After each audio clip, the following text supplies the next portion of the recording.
Hello friends, so today we are going to talk about the new topic and in this topic जैसे previous lecture में अपने DNA की बात करी, RNA की बात करी, तो आपको पता है कि DNA is a genetic material, ठीक है? It is known, but in the earlier time जब पता नहीं था कि DNA genetic material है, उस टाइम पे क्या किया गया था to find out that DNA is a genetic material, ठीक है? So in this lecture we would be discussing how did the scientists come to know that DNA is a genetic material. So the heading I'll put it as search for genetic material.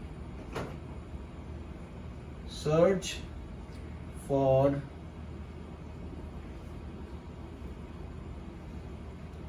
genetic material. समझ मारी बात? अभी तो आपको पता है क्या DNA genetic material है. It is carried from one organism to the another organism. But earlier जब पता नहीं था तो कौन से प्रोसीजर्स के थ्रू, कौन से एक्सपेरिमेंट्स के through it was detected that DNA is a genetic material. So we have a very good experiment done by the Griffith. ठीक है?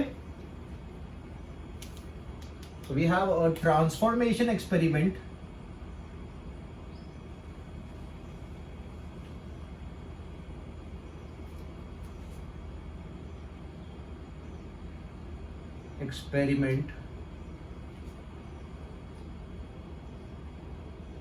performed by the scientist Griffith. ठीक है? The name of the experiment is transformation experiment and we want to know that DNA is a genetic material. ठीक है? तो यहाँ पे what did he use? He used a bacteria. He used a bacteria known as Diplococcus. ठीक है? It can also be termed as Streptococcus. Coccus is spherical. या फिर we can also term it as Pneumococcus.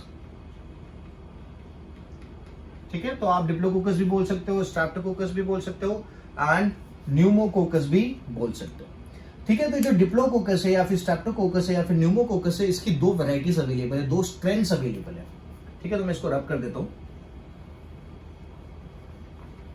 So there are two strains of Diplococcus available.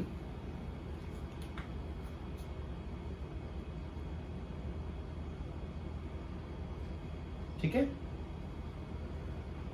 One of the strain is known as rough strain. ठीक है? And another strain is known as smooth strain. ठीक है? We can term it as R type and this is S type. R type भी बोल सकते हैं, S type भी बोल सकते हैं. ठीक है?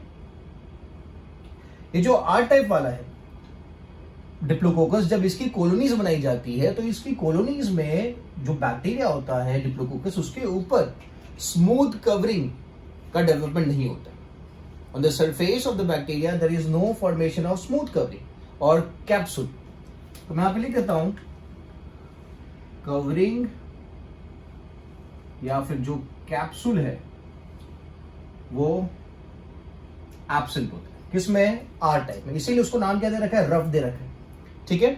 और जो कॉलोनीज बनती है they are rough colonies.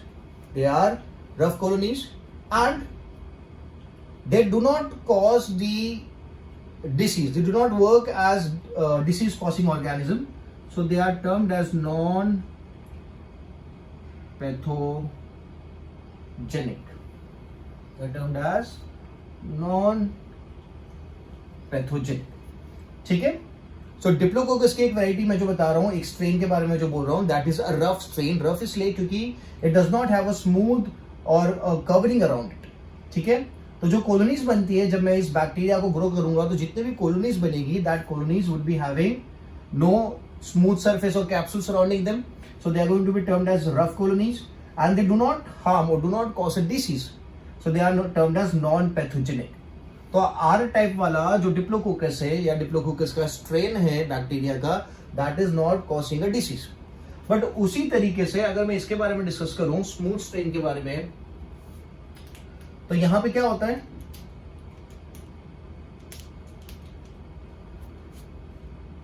Capsule is formed, एक कवर बनता है बैक्टीरिया की ऊपर, और ये कवर क्या करता है, उसको एक स्मूथ सरफेस देता है।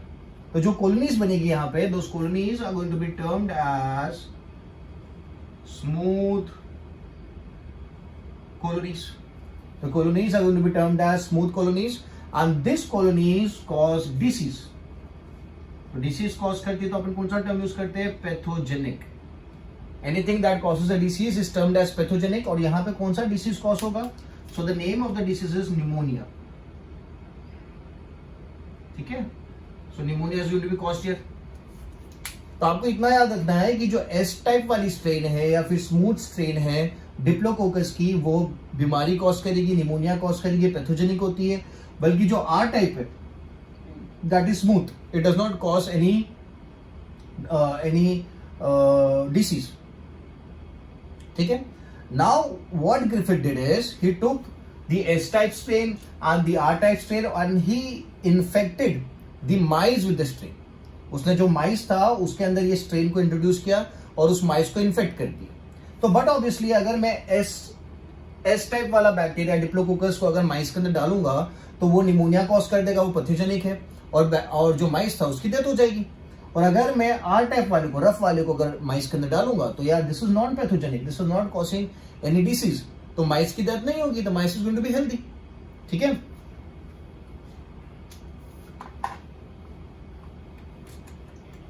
So what was done by Griffith, that this bacteria was introduced in the mice. तो पहले अपन लेते हैं आर स्ट्रेन को लेते हैं। आर स्ट्रेन रफ वाला स्ट्रेन आपको पता है। सो आर स्ट्रेन को जब माइस में इंट्रोड्यूस किया जाता है, because R strain is non pathogenic, it is non pathogenic, तो जो माइस होता है, माइस को कुछ नहीं होता है, mice does not die. Okay, the mice survives.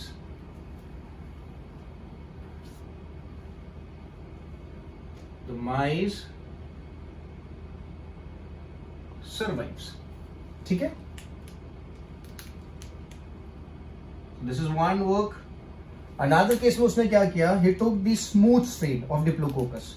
अब smooth strain में तो आपको पता है smooth strain क्या करता है, पैथोजेनिक है, डिसीज कॉज करता है। तो जब ये स्मूथ स्ट्रेन को माइस की बॉडी में इंट्रोड्यूस किया तो जो माइस था, इट गॉट इन्फेक्टेड,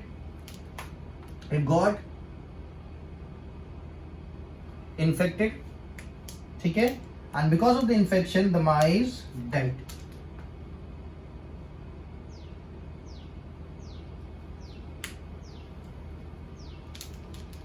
समझ में आ गया कि जब उसने पैथोजेनिक स्ट्रेन को माइस की बॉडी में इंट्रोड्यूस किया तो माइस की डेथ हो गई, और जब उसने नॉन पैथोजेनिक स्ट्रेन को माइस की बॉडी में इंट्रोड्यूस किया तो माइस को कोई असर ही नहीं होता, mice survived, nothing happened.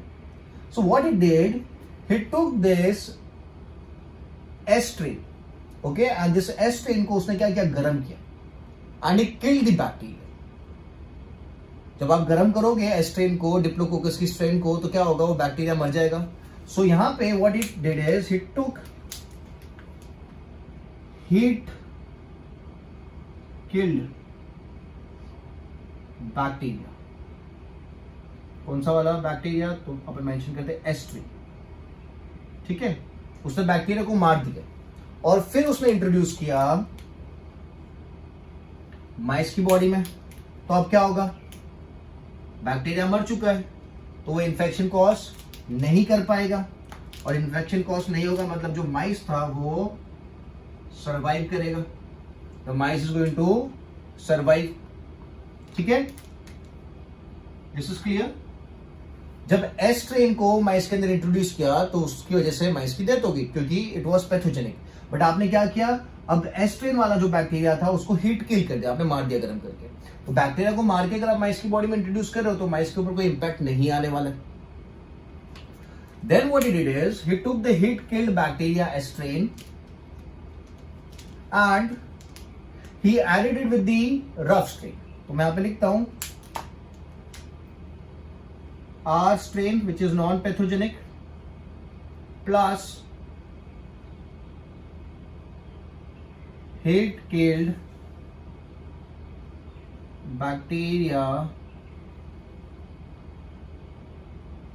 S strain.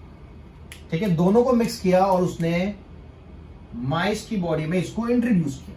ठीक है, अब आप बताओ क्या होना चाहिए, माइस सर्वाइव करना चाहिए या माइस मरना चाहिए? ठीक है, सर्वाइव करेगा या मर जाएगा? Okay, so to his surprise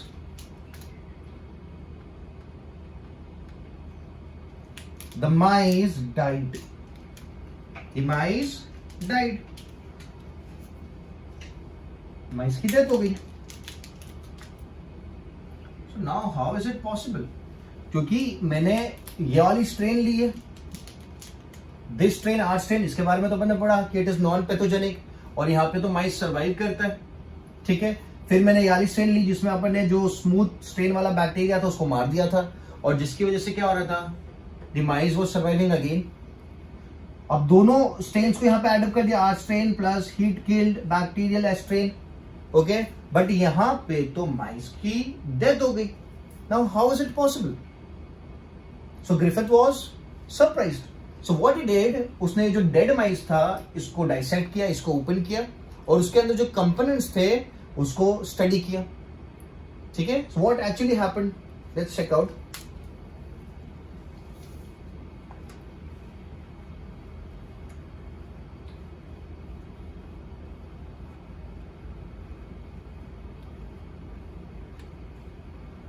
ठीक है, so he took the dead mice and he observed the components, तो उसको but obviously अंदर क्या मिलेगा, he found out that there is the R type strain and there is S type strain in the dead mice body, and this S type strain जो था अब वो कहां से आया, क्योंकि ये है, चलो this is living, this is living, और ये जो था ये भी क्या हो गया था, लिविंग हो गया था ना। How is it possible? क्योंकि एस स्ट्रेन तो आपने हिट किल कर दिया था, मार दिया था, बट जब आप उसको डेड माइस की बॉडी में देख रहे हो तो एस टाइप वाला स्मूथ वाला भी आपको लिविंग फॉर्म में दिख रहा है, तो ये कैसे हो? सो यहां पे क्या था कि जो एस टाइप के पास केमिकल्स थे, there were some chemicals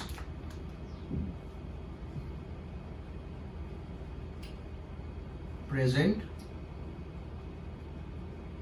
in S type strain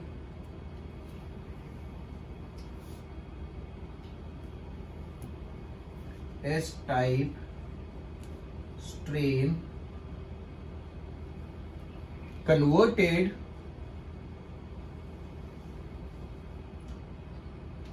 R type into developing capsule around them. In developing capsule around them. मतलब क्या हुआ, जो एस टाइप के पास केमिकल था, बैक्टीरिया तो मर गया, चलो ठीक है, बट जो केमिकल था उसके पास available, chemical which was present in the S type, okay, it converted the R type. ये केमिकल कहां चला गया, आर टाइप के पास चला गया और इसने कन्वर्ट कर दिया आर टाइप को into developing capsule around them. तो कैप्सूल अराउंड देम अगर डेवलप कर लेता है तो आपका आर टाइप किस में कन्वर्ट हो जाएगा, आर टाइप कन्वर्ट हो जाएगा एस टाइप में। ठीक है, क्योंकि यहां पे जो केमिकल्स थे, ये केमिकल्स क्या कर रहे हैं, आर टाइप को वो स्पेसिफिक कैरेक्टरिस्टिक्स दे रहे हैं टू डेवलप अ कैप्सूल। समझ में आया? तो यहां पे केमिकल्स है, तो अगर मैं स्पेसिफिकली बोलूं केमिकल्स मतलब यहां पे actually is a genetic material. तो ये जो जेनेटिक मटेरियल जिसको ग्रिफिथ ने क्या बोला था, केमिकल्स है।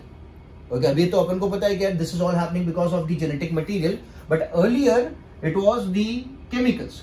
तो ये केमिकल्स या फिर ये जेनेटिक मटेरियल क्या करता है, आर टाइप स्ट्रेन को कन्वर्ट कर देता है, किसमें, एस टाइप स्ट्रेन में कन्वर्ट कर देता है। और एस टाइप स्ट्रेन की अगर बात करते हैं तो वो तो पैथोजेनिक है, वो तो पैथोजेनिक है, and because of this reason the mice is die. Initial जब आपने सिर्फ स्मूथ वाला जो स्ट्रेन था उसको हिट किल करके डाल दिया तो केमिकल तो वहां पे भी अवेलेबल था माइस की बॉडी में, but it was not having other bacteria, the rough type bacteria, कि वो उसको कन्वर्ट कर सके इनटू स्मूथ टाइप, ठीक है। तो इसलिए वाला माइस मर गया। बट यहाँ पे when you introduce two bacteria together, one is living another is dead, तो इसका जो केमिकल था वो केमिकल लिविंग वाले में एंटर हो गया और अपने आप को एक्सप्रेस करता है और क्या बनाता है, कवरिंग बना देता है, ठीक है। तो जैसे कि डिप्लोकोकस से तो मैं 2 सेल्स ले लेता हूं, ये डिप्लोकोकस था, ये नॉर्मल डिप्लोकोकस था आर टाइप। बट अब क्या हो गया, इसके ऊपर because of the presence of this chemical, this genetic material, this development of the capsule, capsule का डेवलपमेंट हो गया। और कैप्सूल का डेवलपमेंट होने की वजह से ये क्या हो गया, अब पैथोजेनिक हो गया, हार्मफुल हो गया, डिसीज कॉजिंग हो गया, और इसी की वजह से जो माइस था उसकी डेथ हो गई। समझ में आया? सो यहां पे जो अपन ने नाम दिया ट्रांसफॉर्मेशन, ओके, ट्रांसफॉर्मेशन एक्सपेरिमेंट, मतलब जो केमिकल्स प्रेजेंट थे एस टाइप में, वो केमिकल्स ने क्या किया, आर टाइप वाली स्ट्रेन को ट्रांसफॉर्म कर दिया, किस में, into S type, and they become pathogenic, और माइस की डेथ हो गई, ठीक है। तो ये आपका कौन सा था, आर टाइप रफ कॉलोनीज थी, उससे क्या डेवलप हुआ, smooth colonies, and they became harmful and the mice died, ठीक है। So this was a very simple experiment done by Griffith to understand कि सी यहां पे भी केमिकल्स बोल रहा हूं मैं, this is not yet considered as genetic material. Further discussion में पता चलेगा जो केमिकल्स है ये जेनेटिक मटेरियल है या नहीं, ठीक है, simple and easy. So S type के पास जो केमिकल्स थे, जो जेनेटिक मटेरियल था, वो कहां पे चला गया, वो आर टाइप के पास चला गया, और आर टाइप के जाने के बाद उसने अपने आप को एक्सप्रेस किया, और आर टाइप वाले जो बैक्टीरिया थे वो क्या बनाने लगे अपने सराउंडिंग में कैप्सूल बनाने लगे, और वो खुद क्या हो गए, पैथोजेनिक हो गए। तो इसलिए जब आर टाइप और हीट किल एस टाइप का आपने कॉम्बिनेशन लेके माइस की बॉडी में डाला तो माइस की डेथ हो गई, क्योंकि हीट किल वाला तो मरा हुआ था बट उसका केमिकल तो प्रेजेंट था वहां पे, वो केमिकल एंटर हो गया आर टाइप में, और उसने आर टाइप को बना दिया एस टाइप, और एस टाइप क्या होते हैं, पैथोजेनिक होते हैं, जिसकी वजह से माइस की डेथ हो गई। सिंपल एंड इजी, ठीक है।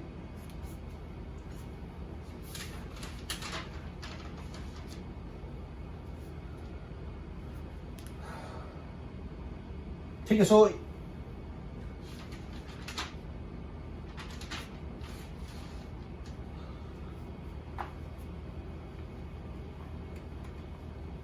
जो केमिकल्स थे यहां पे, now this were considered as the transforming principle, this were considered as the transforming principles because they transformed the R type, they were considered as the transforming principle, the chemicals which caused the change of R type bacteria into S type bacteria, they were termed as transforming principle, ठीक है। So now there were another scientist, that is Avery, McLeod and McCarthy. They studied the characterization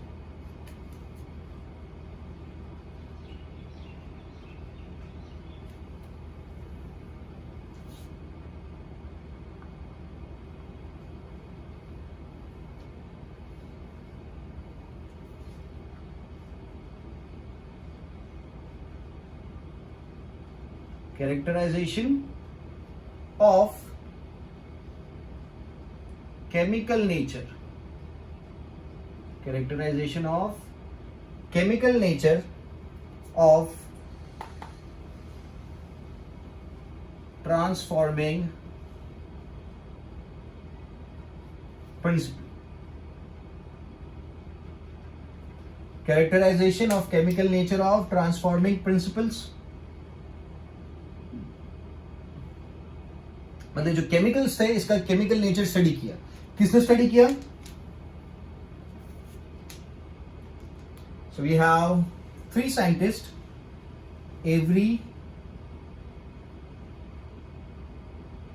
मैक्लिओड and McCarthy, ठीक है, Avery, MacLeod and McCarthy, this were the 3 scientist. Now what they did, so they separated the components which were available in the mice, test type bacteria जो था, I rub this down, okay, so आप Now we are studying the characterization of chemical nature of transforming principle given by Avery, McLeod and McCarthy. Okay, so chemicals are the transforming principles. So what they did is they separated the components which were present in the S-type bacteria. Separated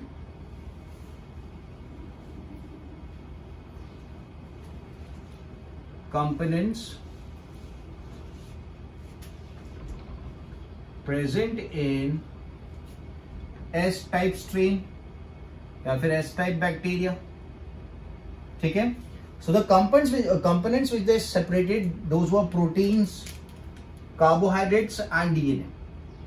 What did they get is they got protein,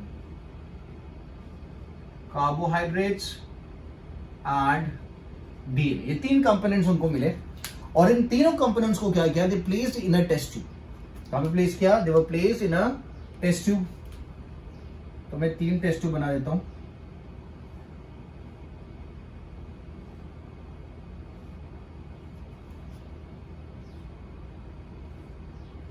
ठीक है.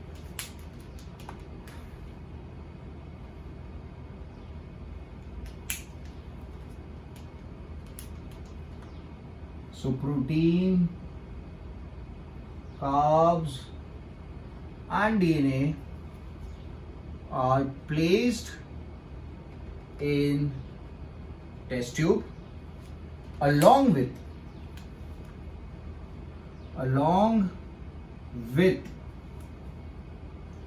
R-type bacteria. R-type मतलब जो rough strain वाला था, वो bacteria के साथ आपने क्या किया, आपने प्रोटीन ले लिया. This is protein, this is carbohydrates and this is DNA. ठीक है. और क्या दूसरी चीज आपने ऐड करी, यहां पे आपने लिया are type bacteria, are type strain ले ली रफ वाली, दोनों को साथ में रखा टू ऑब्जर्व कि ट्रांसफॉर्मेशन किस में आता है. ठीक है, कि आर टाइप वाला एस टाइप में कौन सी वाली टेस्ट ट्यूब में कन्वर्ट हो जाता है. ठीक है. सो समझ में आ गया. What they did is they took the S type bacteria, उसके जो कंपोनेंट्स थे प्रोटीन, डीएनए और कार्बोहाइड्रेट्स को सेपरेट कर दिया और सेपरेट करने के बाद क्या किया, उसको टेस्ट ट्यूब में डाल दिया. टेस्ट ट्यूब में एक और चीज उन्होंने डाली, that is the R type bacteria, R strain जो थी बैक्टीरिया की उसको भी डाल दी. ठीक है. And they wanted to observe कि यार आर टाइप वाला स्मूथ किस टाइप में कौन सी टेस्ट ट्यूब में कन्वर्ट हो जाता है. इसकी प्रेजेंस में कन्वर्ट होता है स्मूथ टाइप में, इसकी प्रेजेंस में कन्वर्ट होता है या इसकी प्रेजेंस में कन्वर्ट होता है. ठीक है. So to the surprise what did they observe is, protein वाली जो टेस्ट ट्यूब थी वहां पे तो आर टाइप वाला आर टाइप ही रहा. कार्बोहाइड्रेट वाली जो टेस्ट ट्यूब थी उसमें भी आर टाइप वाला ही रहा. बट ये वाली जो टेस्ट ट्यूब थी जिसमें आर टाइप प्लस डीएनए था, उसमें the R strain was converted into S strain. जो R strain थी वो किस में कन्वर्ट हो गई, S strain में कन्वर्ट हो गई. ठीक है. सो ये तो कंफर्म हो गया कि डीएनए की वजह से हो रहा है, ये तो कंफर्म हो गया कि डीएनए की वजह से हो रहा है. बट इसको और ज्यादा कंफर्म करने के लिए, और ज्यादा रिजल्ट कंफर्म करने के लिए what was again used was an enzyme known as DNase. DNase enzyme use किया गया. ठीक है.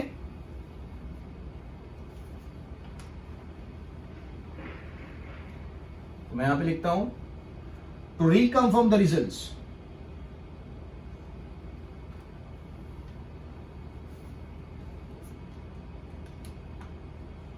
To reconfirm results, DNase enzyme was used. अब DNase एंजाइम करता क्या है, तो DNase एंजाइम का काम होता है to digest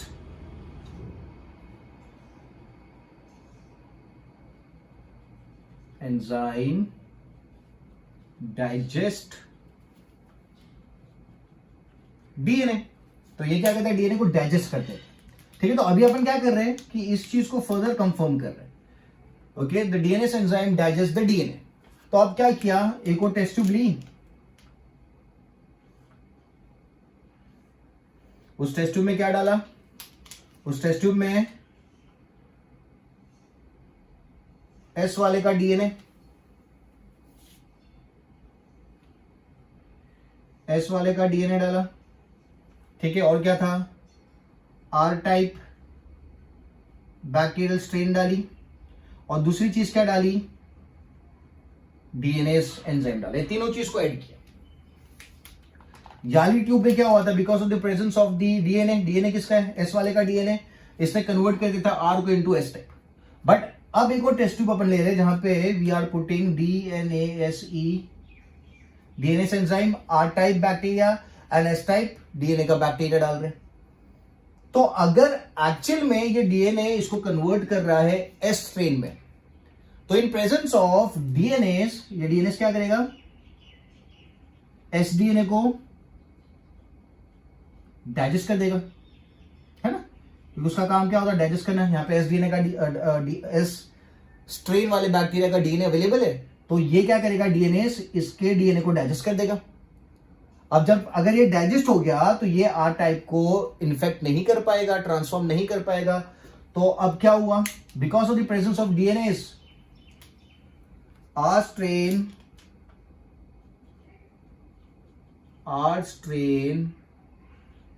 was not converted or transformed into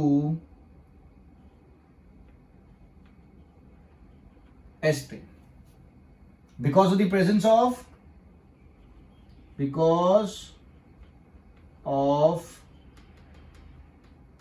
DNase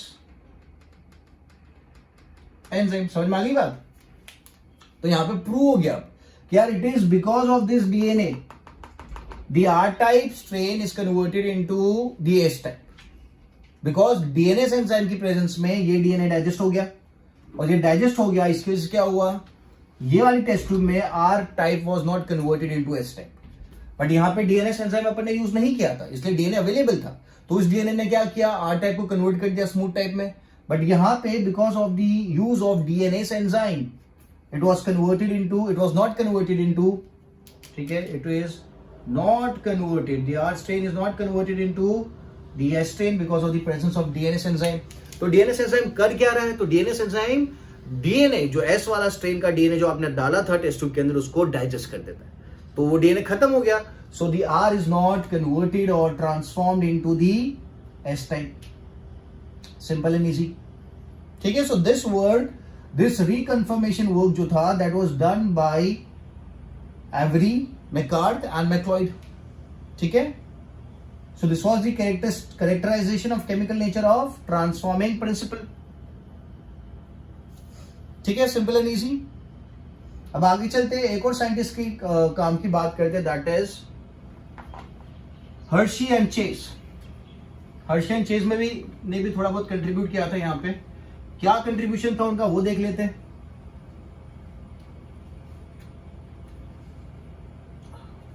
so to understand the whole concept कि यार डीएनए जेनेटिक मटेरियल है कि नहीं, so there was this work carried out by Hershey and Chase.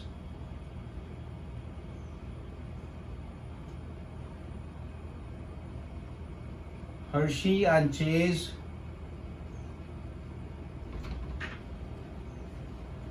Experiment, and काफी interesting experiment था ये Hershey and Chase experiment. In this experiment they used a bacteriophage. किसको use किया, यूज्ड बैक्टीरियोफाज, ठीक है, T2 नाम था उसका बैक्टीरियोफाज का। Now what is a bacteriophage, तो bacteriophage is a virus that infects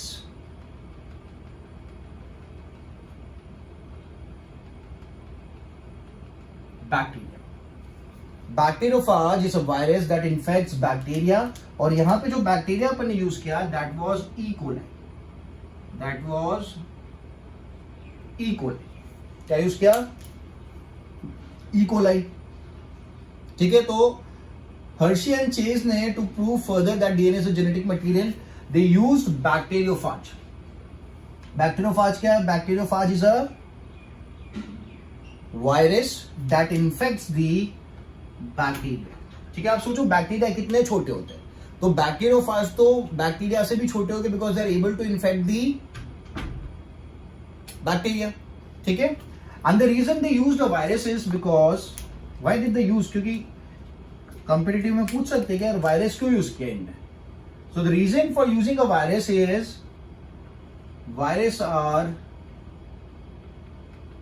very simple, काफी सिंपल स्ट्रक्चर होता है उनका। They are made up of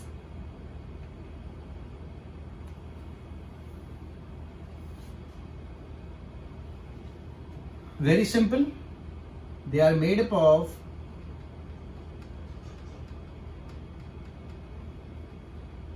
only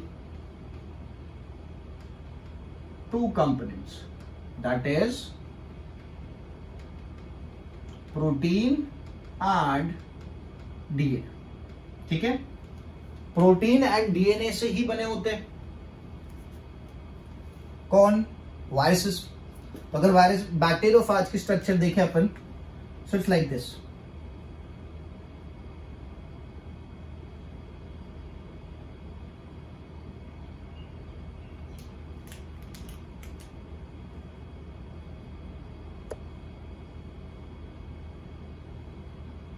ठीक है, ये बैक्टीरियोफाज हो गया जिसके पास दो इंपॉर्टेंट चीज है। बाहर की तरफ जो लेयर है this is termed as proteins, बाहर का जो लेयर है वो प्रोटीन से बना होता है, और अंदर जो है दैट इज द डीएनए, अंदर जो है दैट इज द डीएनए, और ये टेल फाइबर्स है, this are not important. Okay, पर अभी जो मैं बात कर रहा हूं because I am talking about the hereditary material, genetic material, इसलिए मैं दो चीजों के बारे में बात करता हूं। तो अंदर का जो कंपोनेंट है वो डीएनए है और बाहर का जो कंपोनेंट है वो प्रोटीन है। ठीक है, so now you know why virus was used, because viruses are very simple, okay, they are made up of only two components, that is protein and DNA। ठीक है, तो डीएनए अंदर की तरफ होता है, प्रोटीन बाहर की तरफ होता है, और यहाँ पे जो बैक्टीरिया यूज किया गया था that is E coli, and bacteriophage are those viruses which can infect the bacteria. मतलब you can imagine the size of the virus much more smaller than the bacteria, और जो बैक्टीरियोफाज है उसका नाम अपन ने जो लिया that is T2, that is T2। ठीक है,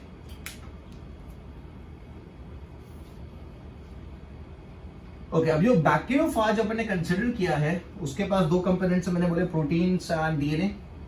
तो जो डीएनए है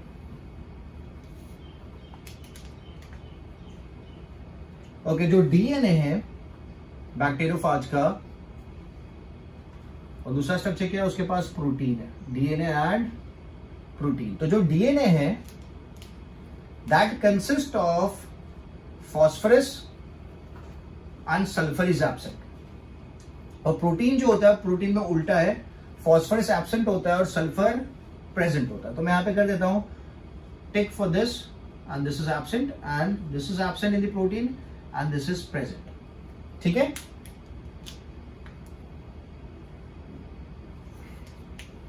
ओके, सो नाउ जो फॉस्फोरस प्रेजेंट है डीएनए में, दैट फॉस्फोरस इज, जो आइसोटोप है फॉस्फोरस का जो present that is 31p, that is 31p present in the DNA, और जो सल्फर प्रेजेंट है प्रोटीन में that is 35s, that is 35s। ठीक है, तो डीएनए जो प्रेजेंट उसमें जो फॉस्फोरस है, कौन सा वाला फॉस्फोरस है, दैट इज 31p आइसोटोप है उसका, और दूसरा वाला 35s है, that is for sulphur. Clear है? तो व्हाट इट डिड इज, उसने जो डीएनए था उसको एक रेडियो एक्टिव आइसोटोप से लेबल कर दिया। He labelled the DNA with the radioactive isotope, और यहां पे जो उसने आइसोटोप कंसीडर किया फॉस्फोरस का दैट वाज P32, और सल्फर का जो उसने कंसीडर किया यहां पे okay that was S35, S35, P32 and S35, this is S32। ठीक है, तो जो सल्फर ऑलरेडी प्रोटीन में अवेलेबल था that was the S32 type isotope, और जो डीएनए में फॉस्फोरस ऑलरेडी अवेलेबल है that is P31 type. Sulphur DNA में एब्सेंट है, प्रोटीन में फॉस्फोरस एब्सेंट है। तो जो रेडियो एक्टिव आइसोटोप्स यूज किए गए थे by Hershey and Chase, radioactive isotopes क्यों यूज कर रहे थे? लेबल करने के लिए। क्या करने के लिए? लेबल। ठीक है, सो दैट आपको पता चले कि फॉस्फोरस कौन सा वाला है और सल्फर कौन सा वाला है। Is it clear? So the DNA which was use to label the phosphorus is the P32 and the sulfur which is used to label the protein part of the virus is S35। तो दोनों को radio active isotope से label कर दिया गया। अब इनको bacteria में इंट्रोड्यूस किया, दोनों को बैक्टीरिया में इंट्रोड्यूस किया, दोनों बैक्टीरिया फेज को।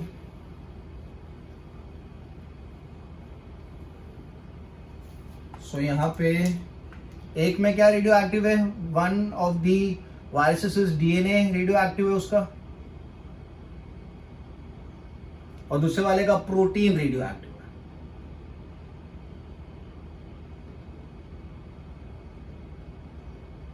ठीक है, कौन सा कंपोनेंट यूज करा है लेबलिंग के लिए? तो डीएनए वाले में अपन ने यूज किया P32, ठीक है, और प्रोटीन वाले कंपोनेंट में यूज किया गया है S35। क्या यूज किया गया है? S35। अब इन दोनों वायरसेस को, एक का डीएनए रेडियो एक्टिव है, एक का प्रोटीन रेडियो एक्टिव है। Viruses are introduced in bacteria colony, are introduced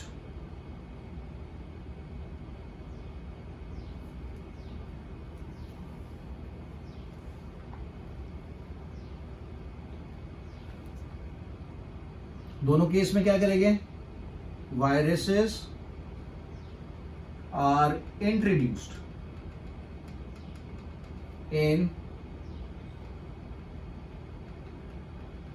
bacterial colony. दोनों केस में वायरसेस को इंट्रोड्यूस करते हैं किसमें? Bacterial colony. आपको याद रखना है, एक वायरस का फॉस्फोरस रेडियो एक्टिव है, दूसरे वायरस का प्रोटीन रेडियो एक्टिव है।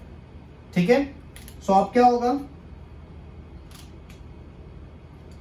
अब क्या होगा? The viruses are going to infect the bacteria, simple and easy.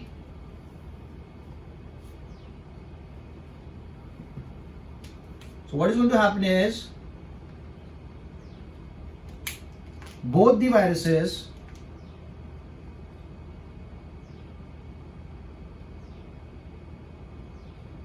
infect the bacterial colonies। In fact मतलब they would pass their genetic material। ठीक है, so both the viruses infect the bacterial colonies। So once it is the bacterial colonies are infected, जो एक step है that is known as blending। Blending is performed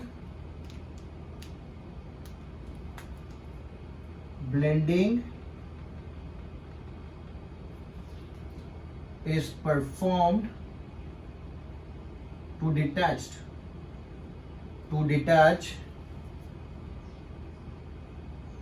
any extra material, any extra virus,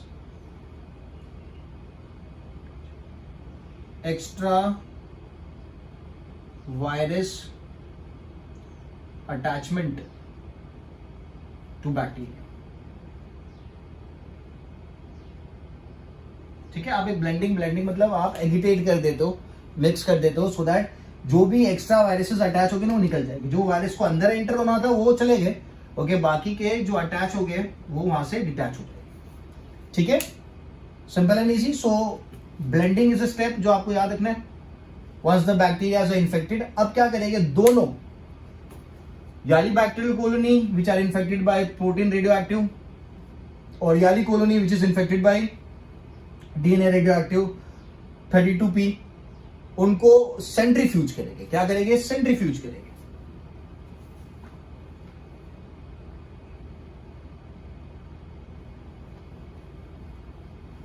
So centrifuge is performed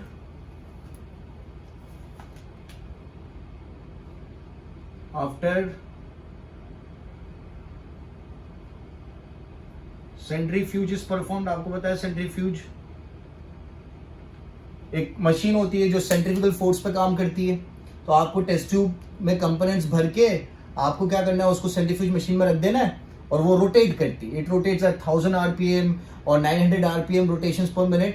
तो उसमें होता है कि जो components होते हैं अपनी डेंसिटी के बेसिस पे सेपरेट हो जाते हैं। तो मैं लिख देता हूं centrifuge is perform. Centrifuge machine क्या करती है, works on the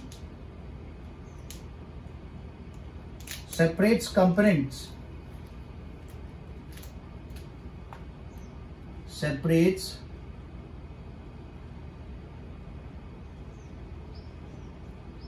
components on the basis of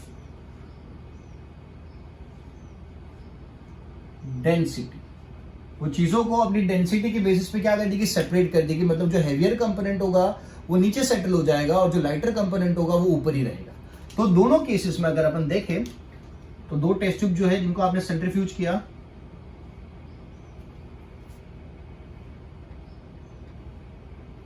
ठीक है, तो बैक्टीरिया हैवी होते हैं तो बैक्टीरिया नीचे आ जाएंगे। पहले केस में भी बैक्टीरिया हैवी है तो जो टेस्ट ट्यूब होगी जो आपने सेंट्रीफ्यूज करी उसमें नीचे की तरफ बैक्टीरिया आ जाएंगे और ऊपर की तरफ क्या रहेगा, ऊपर की तरफ वायरस रहेगा। ऊपर की तरफ वायरस रहेगा। ठीक है, समझ में आ रही बात। ऊपर की तरफ वायरस रहेगा और नीचे की तरफ क्या रहेगा, बैक्टीरिया रहेगा। तो याले केस में डीएनए इन्फेक्टेड था, डीएनए में आपने फास्फोरस यूज किया था, रेडियो एक्टिव आइसोटोप, और याले केस में प्रोटीन में आपने सल्फर यूज किया था, रेडियो एक्टिव सल्फर। तो जब आपने सेंट्रीफ्यूज किया तो दोनों सेपरेट हो गए, बैक्टीरिया सेपरेट हो गया, वायरस सेपरेट हो गया, और यहां पे भी बैक्टीरिया सेपरेट हो गया, वायरस सेपरेट हो गया। जो नीचे वाला कंपोनेंट होता है उसे पैलेट कहा जाता है और ऊपर वाले कंपोनेंट को सुपरनेटेंट कहा जाता है। नीचे की तरफ it is pellet, this is pellet and this is supernatant, this is supernatant. So we have pellet and supernatant. ठीक है, तो अब यहां पे क्या हुआ, तो जो पैलेट वाला पार्ट था यानी फर्स्ट केस में द पैलेट वाला part became radio active, it became radio active, क्योंकि जो डीएनए था वो डीएनए कहां चला गया, वो बैक्टीरिया के अंदर एंटर हो गया। और डीएनए अपने लेबल कर रखा था P32 से, तो DNA was labelled with the help of the radioactive isotope P32 and this was labelled by S35।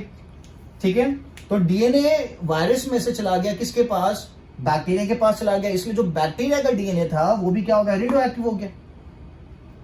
तो जो पैलेट पार्ट था वो क्या हो गया, रेडियो एक्टिव हो गया। डीएनए के बैक्टीरिया के पास में भी रेडियो एक्टिव डीएनए आ गया, P32 वाला जो आइसोटोप था वो आ गया। जब आप याले केस में देखते हो तो याले केस में अपन ने प्रोटीन को लेबल किया था with the help of 35S sulphur से। तो यहां पे जो रेडियो एक्टिव पोर्शन था वो सिर्फ वायरस के पास ही रहा। तो ये प्रूव करता है कि जब कोई चीज ट्रांसफॉर्म की जा रही है तो उसमें प्रोटीन नहीं दिया जाता, उसमें जेनेटिक मटेरियल को सेंड किया जाता है। जैसे कि यहां पे क्या हुआ, वायरस ने जेनेटिक मटेरियल को सेंड करा, प्रोटीन को सेंड नहीं किया, प्रोटीन तो यहीं रह गया। समझ में आई बात। तो यहां पे जो बैक्टीरियाज थे ये बैक्टीरियाज रेडियो एक्टिव नहीं बने क्योंकि इनके पास रेडियो एक्टिव प्रोटीन नहीं आया, क्योंकि protein is not being send और protein is not the genetic material और the hereditary material which can be used for transformation. तो हर्शी एंड चेस के एक्सपेरिमेंट ने ये प्रूव कर दिया कि protein is not a genetic material, क्योंकि अगर प्रोटीन जेनेटिक मटेरियल होता तो यहाँ पे जो बैक्टीरियाज होते हैं इनके अंदर भी रेडियो एक्टिव कंटेंट आ जाता, बट ये बैक्टीरिया के अंदर ही रेडियो एक्टिव कंटेंट आया है। ओके, बिकॉज ये वाले बैक्टीरियाज में जो वायरस एंटर हुआ था वो रेडियो एक्टिव था, it was radio actively labelled. Protein यहाँ पे लेबल्ड था बट प्रोटीन एंटर हुआ ही नहीं। अगर प्रोटीन एंटर हो जाता तो बैक्टीरिया यहाँ पे भी क्या हो जाते, रेडियो एक्टिव हो जाते। ठीक है, so hence it was proved by the Hershey and Chase experiment that DNA is the genetic material. Simple and easy. यहाँ पे I should put it as virus DNA entered the bacteria and made them radioactive? Virus DNA entered bacteria and made them radioactive. जाने case में क्या लिखेंगे? Protein did not enter bacteria. Did not enter bacteria. Hence the bacteria was not radioactive. Hence bacteria was not radioactive. ठीक है. So now it is proved that DNA is a genetic material. So मैं यहाँ पे mention कर देता हूँ. So Hershey and Chase ने prove कर दिया कि DNA जेनेटिक मटेरियल है.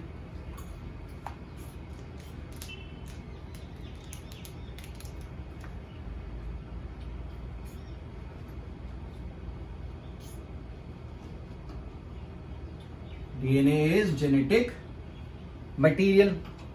ठीक है. या फिर we can also term it as the unequivocal proof.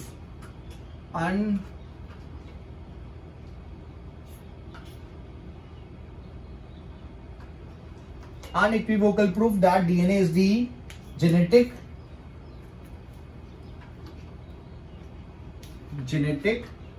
material. ठीक है. और जो एक्सपेरिमेंट आपने देखा हर्शी एंड चेज का, this experiment is known as the transduction experiment. This experiment is known as the transduction experiment.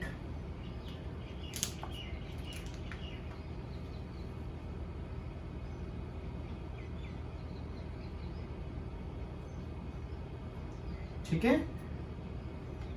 सो जो भी एक्सपेरिमेंट्स अभी आपने देखे इस लेक्चर में, दे वर trying to prove that DNA is the genetic material. ठीक है. So we did the work of Griffith, we did the work of Avery, McLeod and McCarth, okay, and we did the work of Hershey and Chase. ठीक है. तो radioactive isotopes को Hershey and Chase में use किया गया था, ये आपको याद रखना है. P32 to label the DNA में फॉस्फोरस पार्ट को, एंड इन दी प्रोटीन जो सल्फर पार्ट था उसको लेबल करने के लिए P35 यूज किया गया था. ठीक है. सुपरनेटेंट जो होता है वो ऊपर वाला पार्ट होता है और पैलेट जो होता है वो नीचे वाला पार्ट होता है. ठीक है. क्लियर है. सो यहाँ पे सुपरनेटेंट जो है वो रेडियो एक्टिव नहीं है, पैलेट रेडियो एक्टिव है. वाले केस में सुपरनेटेंट रेडियो एक्टिव है, पैलेट रेडियो एक्टिव नहीं है. ठीक है. अनइक्विवोकल प्रूफ की मतलब बात क्या होती है कि it is, you don't need more proofs now. Further detailing या डिटेक्शन आपको रिक्वायर्ड नहीं है, इट इज प्रूव्ड. तो इसलिए मैं बोल रहा हूं इट्स अनइक्विवोकल प्रूफ. ठीक है. Simple and easy. Done. So virus DNA entered bacteria and made them radioactive. और यहां पे तो प्रोटीन लेबल था. ओके. चलो इसका भी डीएनए तो लेबल हुआ था, डीएनए एंटर हुआ है बैक्टीरिया के अंदर, but DNA is not labelled. तो डीएनए लेबल्ड नहीं है, इसलिए आपको रेडिएशन रेडियो एक्टिव आइसोटोप यहाँ पे नहीं दिख रहा है.